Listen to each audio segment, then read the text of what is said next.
Hello all, Jocelyn here again with another video of what's shit in the world right now. So, the internet has turned into a flaming hot dumpster fire as of late. This past week or so, controversies surrounding the ACA and rationality rule situation. Ben Shapiro's tragic BBC appearance, and what's that? ProJared's penis? Look, for my opinions on the whole ACA thing, just go read the comments of one of the videos about that, because I've commented on like all of them by now. As for the ProJared stuff, I'm just shocked and confused, but there we go. So anyway, whilst we're collectively watching our online Rome burn, life offline continues on, and it's proving to be its own disaster. Because this flyer came through my door. And of course the doors of other households in the UK. I've blacked out my address for obvious reasons. So, this is the election communication for the Brexit party.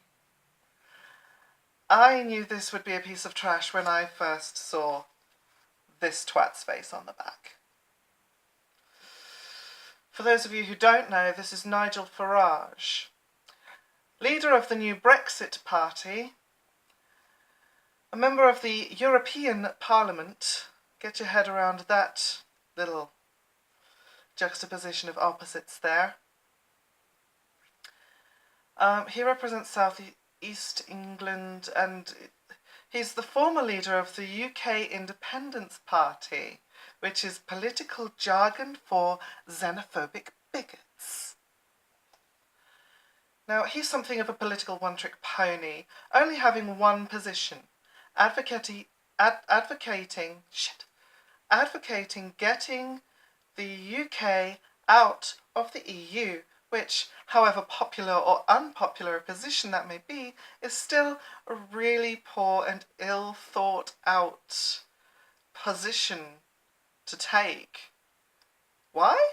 Well, because having only one policy is nowhere near enough, and this is yet more unsubstantive rhetoric that appeals to a few rubes without any concrete plans on how to improve the governance of this country regarding healthcare, education, employment, transport, economics, immigration, homelessness, etc., etc., etc., etc.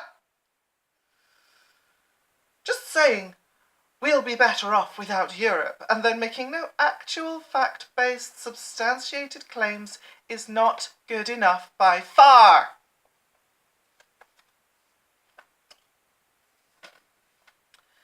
It says, we must leave the EU.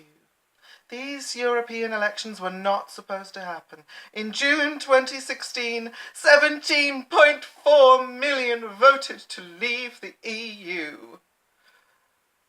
Well, yeah, 17.4 million may have voted to leave, but 16.1 million voted to remain, and roughly 20 million didn't vote either way, including minors, immigrants, and the incarcerated.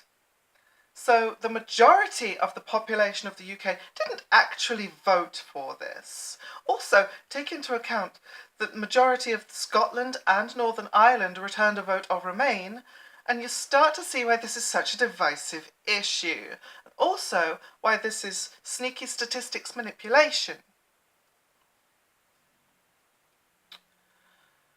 After 25 years of campaigning for Brexit, I believed I had won. Yet almost 3 years later, the government and MPs have betrayed Brexit.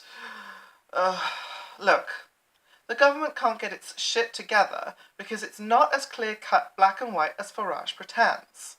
No one will agree to all the proposals, and, despite how much I dislike Theresa May, she has been put in something of an impossible situation to try and please everyone. It ain't happening. However you voted in 2016, we all care about democracy and dislike seeing our great nation humiliated. Now, apart from the manipulative language here, as long as the giant orange toddler is still president of one of the most powerful, influential countries in the world, we really have nothing to worry about in terms of global humiliation. I mean, we could be legislate for sticking fireworks up your ass tomorrow and still not crack the veneer. This battle is no longer just about the EU. We must fight back against our failing MPs who have defied 17.4 million of us. Their two-party system cannot cope with Brexit. Politics is broken. Enough is enough. Well, conveniently ignoring the over 30 million who didn't support your position, Nige. Look, there are currently 19 political parties in the UK, including this trash. But even though there are two main parties, that is a total non sequitur when it comes to how to best deal with Brexit. Although I probably would concede to the fact that politics is broken. Show me a period in time when it hasn't been. We need to change politics for good. Let's put the principles of trust, honesty, and integrity at the heart of our democracy. This is about more than Brexit. It's about what kind of country we are. Well, no, actually, it's just about Brexit and, your ego. Look, trust, honesty, and integrity aren't things that Nigel Farrage has been famously showing so far. Former supporter of the Green Party and the Conservative Party. Tax avoidance. I mean, saying it's okay when it's legal doesn't make it okay.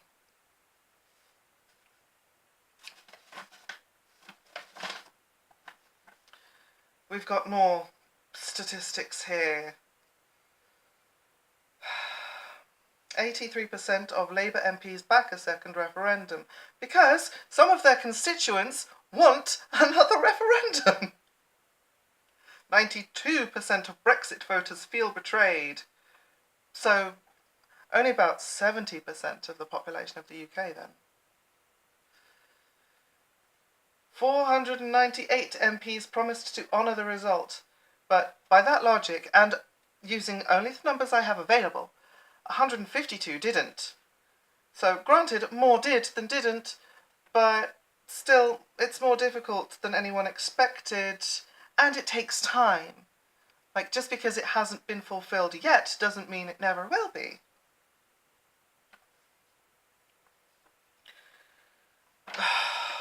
Look, am I going to deny that this whole Brexit situation has been a poorly handled and misguided clusterfuck from the very beginning?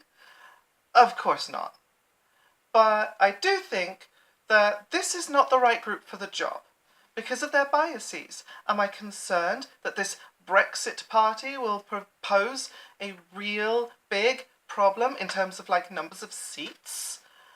Or, threat to the future?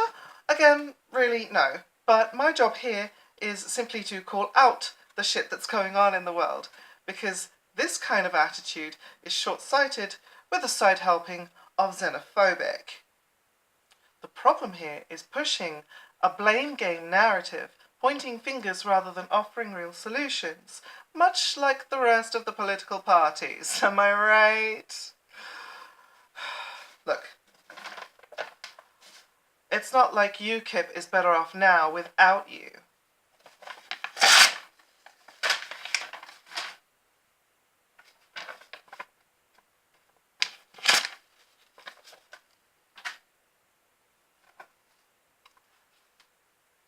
Let's see what's been happening to them. Oh, right. Carl Benjamin has been attacked for the 4th time while travelling around the country as part of his campaign for European Union Parliament elections. a UKIP candidate that made comments about raping Labour MP Jess Phillips has had a milkshake thrown at him for the 4th time this week. Carl Benjamin, otherwise known as YouTube shitposter Sargon of Akkad, has been travelling around the country as part of his campaign for European Union Parliament elections. This far-right activist, who is being investigated by police for his comments about Ms. Phillips, has been targeted several times during his campaign. The most recent milkshaking happened in Salisbury when he was targeted by opponents in the street. A Twitter user posted a photograph of him doused in the milkshake alongside the caption, "Dear racist, vile human, welcome to Salisbury." It looks like people aren't so much voting with their feet as with their milkshakes. But the real question is, did they bring all the boys to the yard? I don't know. Look, maybe Sargon should just go back to, I don't know, shitposting on YouTube about how he's going to own the SJWs. Because it's pretty clear his popularity is just about as high as Nigel Farrage's here. Anyway, enough really is enough. Look, we have enough examples of black and white fallacies, and this Brexit party oversimplifying all the issues involved is just contributing to the mess that we have to live with in this country. So I'm going to leave the politics there for now, because I could literally go on forever. Until next time, bye.